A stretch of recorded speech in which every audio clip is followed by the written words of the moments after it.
కేసీఆర్ గారి పరిస్థితి ఏంటి? అంటే ఇప్పుడు ఆయన ప్రశాంతంగా ఉన్నాడా? లేదంటే ఏమన్నా వ్యూహాలు రచిస్తున్నాడా? అనారోగ్యమా? కేసీఆర్ గారి జాతక పరిస్థితి అయితే మాత్రం ఈ యొక్క నక్షత్ర ప్రకారం చూసుకున్నా, గోచారరీత్యా చూసుకున్నా కూడా ఈ యొక్క మనకి శని కూడా నీచపడి ఉన్నాడు. ఆయన జాతకానికి కొంచెం పంచమ స్థానం కొంచెం ఇబ్బంది కలిగించే అవకాశాలు బాగా కనపడుతుంది కేసీఆర్ ఓకే. గారికి. ఆ! ఎందుకనంటే కేసీఆర్ గారి జాతకంలో ఇప్పుడు దాకా కూడా చాణక్యుడిగా అపర మేధావిగా ఉన్న కేసీఆర్ గారు ఇప్పుడున్న టైంకి వచ్చేసరికి ఆయన దగ్గరగా 2023, 24 నుంచే పూర్తిగా డౌన్ఫాల్లోకి వెళ్ళిపోయారు. ఇప్పుడు దాకా కూడా బయటకు రాలేకపోతున్నారు. రేపు వస్తారని కూడా నేను చెప్పలేను. ఎందుకనంటే ఆయన జాతక ప్రకారంగా అది పూర్తిగా వెళ్ళిపోయింది.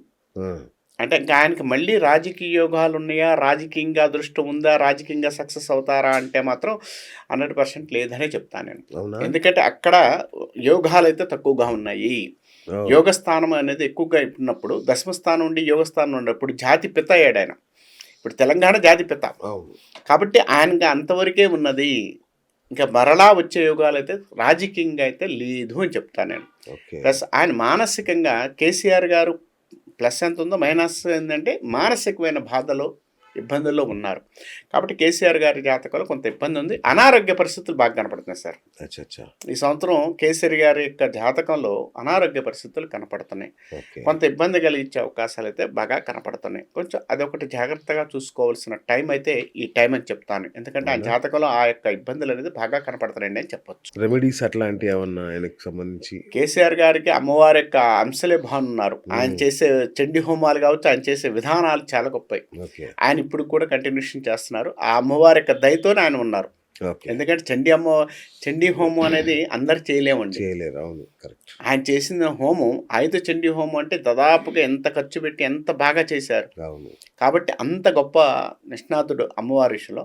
ఆయన జాతక ప్రకారం అయితే కొంత గందరగోళ పరిస్థితులు, గడ్డు పరిస్థితులు ఉన్న అమ్మవారు కొంత కాపాడాలని మనస్ఫూర్తిగా కోరుకుంటున్నాను. అంటే అమ్మవారిని కూడా నేను కూడా వేడుకుంటున్నాను. అసలైన విషయానికి వద్దాం. రేవంత్ రెడ్డి గారు మరి మీరు అన్నట్టుగా శని నీచంలో ఉంటే రాజులు రాలిపోతారంట, సామాన్యులు అందలాలు ఎక్కుతారంట, సింహాసనం ఎక్కుతారంట. అవును, నిజమేనా? ఇది ఏంటి అసలు? ఇది 30 ఏళ్ల కిందట జరిగిన విషయమేనండి. కొన్ని రాష్ట్ర ప్రభుత్వాలు మారి కొంతమంది తెలియని వారు వచ్చి రాజకీయంగా ఎదిగిన వాళ్ళు చాలామంది ఉన్నారు. ముఖ్యమంత్రి సీట్లో కూర్చున్న వారు ఉన్నారు. ఈ విధానంలో 100% ఉంది. ఖగోళ శాస్త్రంలో శని నీచిలో పడి శని ప్రాబ్లం వచ్చినప్పుడు కంపల్సరీగా మారిన వాళ్ళు ఉన్నారు. ఇప్పుడు దీనికి మన రేవంత్ రెడ్డి గారిని ఆపాదించడం అనేది కరెక్ట్ కాదు. నేను అంతే దాని గురించి మాట్లాడను. కానీ ఇక్కడ మాట్లాడాల్సిన విషయం ఏంటంటే రేవంత్ రెడ్డి గారి జాతకాన్ని మీద మాట్లాడదాం. 37 సంవత్సరాల తర్వాత అంటే రాజకీయంగా అయితే దేశమాన పరిస్థితుల్లో 100% కొన్ని ప్రభుత్వాలు మారుతున్నాయి, కొన్ని విధానాలు అయితే మారుతున్నాయని చెప్తాను నేను. డిసెంబర్ లోపు శని నీచ స్థానంలో ఉన్నాడు కాబట్టి కొన్ని ప్రభుత్వాలు మారితే విధానం కూడా మారుతుంది. ఆ విధానం మారేటట్టు ఇప్పుడున్న టైం అనేది సామాజిక సాంఘిక పరిస్థితుల మార్పులు అయితే 100% శని ఇస్తాడు. రేవంత్ రెడ్డి గారి జాతకాన్ని గురించి మీరు మాట్లాడారు కాబట్టి రేవంత్ రెడ్డి గారి జాతకంలో పాజిటివ్ ఉందా నెగిటివ్ ఉందా అంటే మాత్రం పాజిటివ్ కన్నా కూడా నెగిటివ్ అనేది ఎక్కువగా స్వీకరిస్తారు ఇప్పుడు. ఎందుకంటే ఆయనకు తెలియకుండా పక్కలో భల్యాలు ఎక్కువగా తయారవుతున్నాయి. ఎప్పటి నుంచి అవుతున్నాయి? 2025 అక్టోబర్ 22వ తారీఖు నుంచి ఆయనకు తెలియకుండానే గందరగోళ పరిస్థితులు ఆయన జాతకంలో మొదలైనవి. అంటే ఆయన తెలియకుండానే గందరగోళ పరిస్థితులు ఏర్పడుతుంటాయి. ఇటు రాజకీయంగా, ఇటు ప్రభుత్వంలో ఉన్న మంత్రుల ద్వారా.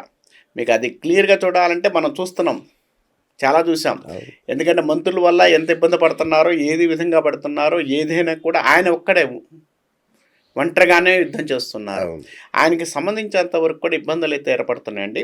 ఆయనకి సంబంధించినంత వరకు కూడా 2026 మార్చి నుంచి కొంత గందరగోళ పరిస్థితులు అయితే బాగా చికాకులు ఉన్నాయండి ఆయనకు కూడా. కానీ చికాకులు ఉన్నా కూడా గట్టివారు నెట్టకొస్తుంటారని చెప్పారు చూడండి. ఆ విధంగా రేవంత్ రెడ్డి గారు అలా ముందుకు వెళ్ళే అవకాశాలు అయితే కనపడుతున్నాయి. కానీ 2026 ఆగస్టులో నుంచి నవంబర్ మధ్య కొంత గందరగోళ పరిస్థితులు ఉన్నాయి. ఆ టైంలో ఏదో ఒక మార్పు అయితే జరగబోవడానికి అవకాశం ఎక్కువ ఉంది. ఆ టైం తప్పించుకున్నారు రేవంత్ రెడ్డి గారు. Is a king. తప్పించుకుంటే కింగ్ అవ్వడానికి అవకాశం ఎక్కువ ఉంది. కింగే. కాబట్టి రేవంత్ రెడ్డి గారి జాతకంలో ఉన్న స్థానాధిపతి అయితే చాలా పాజిటివ్గా ఉన్నాయండి అంటా నేను. ఎందుకంటే కొంచెం ఇబ్బంది కలిగించే గందరగోళ పరిస్థితులు పోయినాయి. ఈ టైంలో మాత్రం ఆ టైంలో మాత్రం కొంత ఇబ్బంది కలిగించే అవకాశాలు అయితే కనపడుతున్నాయి. ఆ టైం దాటితే మాత్రం రేవంత్ రెడ్డి గారి యొక్క జాతకం ఉన్నతమైన యోగాలు ఉన్నతంగా ఉన్నాయండి అని చెప్తాను నేను. అంటే ఆయనకు పాజిటివ్గా ఉన్నాయండి అని చెప్పొచ్చు. కాబట్టి ఆ టైం అయితే కొంచెం జాగ్రత్తగా ఉండాలి. ఓకే. ఏ నెల వరకు?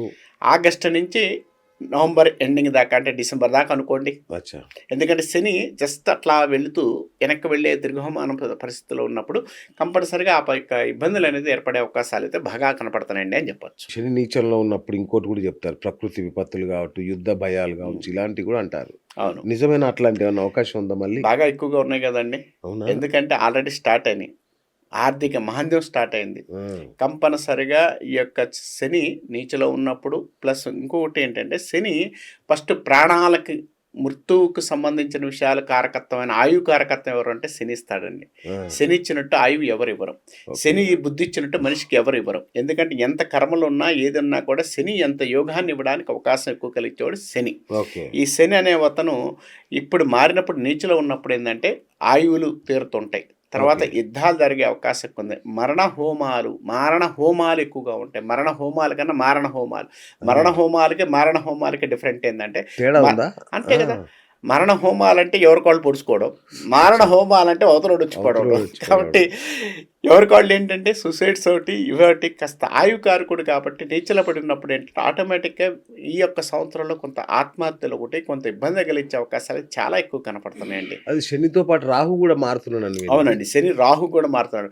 రాహు ఏం చేస్తా అంటే క్షణమైన నిర్ణయాలు తీసుకొని ఇస్తాడు. మీరు ఏం చేస్తున్నారంటే ఇప్పుడు మనం శని ఏం చేస్తాడంటే నువ్వు చనిపోదామన్న ఆలోచన వచ్చింది, ఎగ్జాంపుల్ అట్లా రాకూడదు, వచ్చింది అనుకోండి. వచ్చినప్పుడు ఏం చేస్తాడంటే రాహు ఏం చేస్తాడంటే తొందరగా వెళ్ళి దాని కింద దూకు అంటాడు. లేదా తొందరగా వెళ్ళి ఆత్మహత్య చేసుకోవడానికి శుభ్రంగా తాడు కట్టేసుకో, తొందరగా ఆత్మహత్య చేసుకుంటుంటాడు.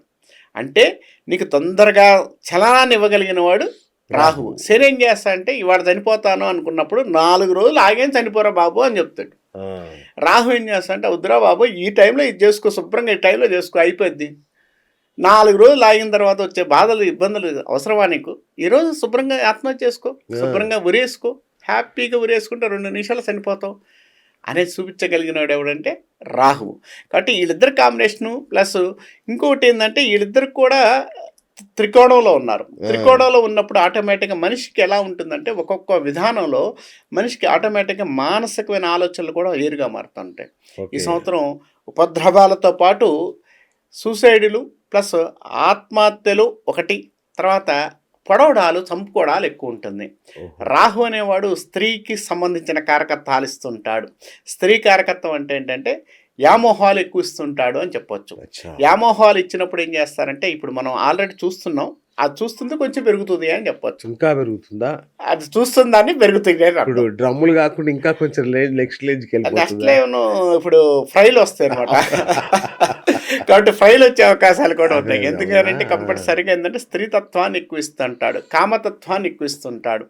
నాకు ఇవాళ మనిషిని కలిశానంటే ఈ రోజుతో నీతో రిలేషన్ ఏంటి అనేది ఆలోచించకుండా ఆ రోజు రిలేషన్ కలుపుకుందామనే ఆలోచనలు ఎప్పుడైతే మనిషికి వస్తుందో అప్పుడు ఆటోమేటిక్గా ఆ యొక్క మనిషి ఆ విధానంలో ఎలా మారుతాడంటే ఇవి చాలా దూరం వెళ్తూ ఉంటాడు. అలాంటివి మార్చే అవకాశం ఇది ఎక్కువగా ఉంది. కాబట్టి ఈయన శని కూడా ఉన్నాడు కదా. ఈ శని రాహులు ఏం చేస్తారంటే 2 విధానాలు తెలిపించి నువ్వు నాకు ఏం చేయలేకపోతే నిన్నేం చేయాలని ఆలోచిస్తాడు. నీకు ఎంత లాభాన్ని ఇచ్చాడో అంతే స్పీడ్గా నువ్వేం చేయట్లేదు, నేనేం చేయాలి, నిన్ను చంపాలా, ఏం చేయాలి, ఆ ఫీలింగ్ కూడా తొందరగా ఇస్తుంటాడు. కామాన్ని ఎంత ఇస్తాడో మరణాన్ని కూడా అంతే స్పీడ్గా ఇవ్వడానికి 2 యొక్క గ్రహాల యొక్క కలయిక ఎక్కువగా కనపడుతుందని చెప్పవచ్చు. కాబట్టి కంపల్సరిగా అది జాగ్రత్తగానే ఉండాలి ఈ సంవత్సరం.